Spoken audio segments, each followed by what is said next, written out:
হরে কৃষ্ণ, জনিতাই, রাধেশ্যাম। আজ আমাদের এই বৈষ্ণব সমাজের অন্যতম আনন্দের দিন, কারণ আজকের দিন হচ্ছে শ্রী অদ্বৈত আচার্যের আবির্ভাব দিবস। অর্থাৎ আজকে সেই মাঘ মাসের শুক্লপক্ষের সপ্তমী, অদ্বৈত সপ্তমী নামে যা পরিচিত।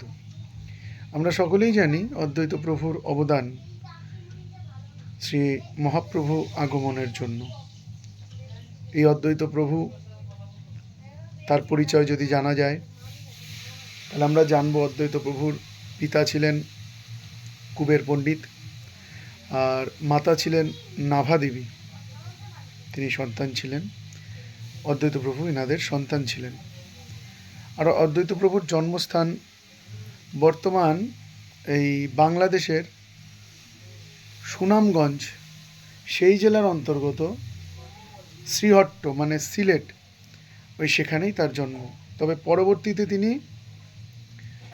সবাইকে নিয়ে চলে আসেন শান্তিপুর ধামে, এবং তিনি বিবাহ করেন দুজন স্ত্রী, অর্থাৎ দুজন স্ত্রী ছিলেন অদ্বৈত প্রভুর।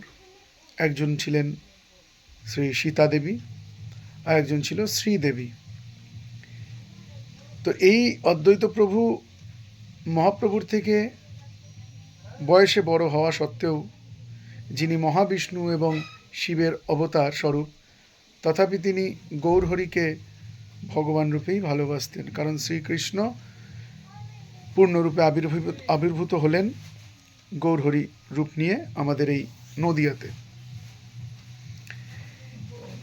সীতা দেবী, তিনি এই যখন গৌরাঙ্গ মহাপ্রভু জন্মগ্রহণ করলেন সেই নিম গাছের নিচে, সেই অবস্থায় তার নাম হয়েছিল নিমাই।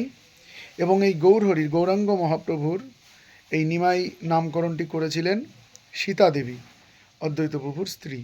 আমরা বিশেষ বিশেষ গ্রন্থে এগুলো জানতে পারি। তাই এই অদ্বৈত প্রভুর যে আবির্ভাব দিবস, তা আনন্দের সাথে আমাদের পালন করা উচিত। এই অদ্বৈত প্রভু আগমন করেছিলেন, আহ্বান জানিয়েছিলেন গৌরহরিকে যে আপনি আসুন, এসে আমাদের সকলকে উদ্ধার করুন। তার ডাকে সাড়া দিয়ে গঙ্গা জলের মধ্যে তুলসী পাতা দিয়ে যখন তিনি ডাকলেন অদ্বৈত প্রভু, তখন আমার গৌরহরির আগমন ঘটল। তাই সকলে ভালো থাকুন, আজকের দিনটা সবাই সাড়ম্বরের সাথে পালন করুন। জয়নিতাই, রাধেশ্যাম, গৌরী হরিবল, অদ্বৈত প্রভুর জয় হোক, সকল গৌর বৈষ্ণব ভক্তবৃন্দের জয় হোক। রাধে রাধে।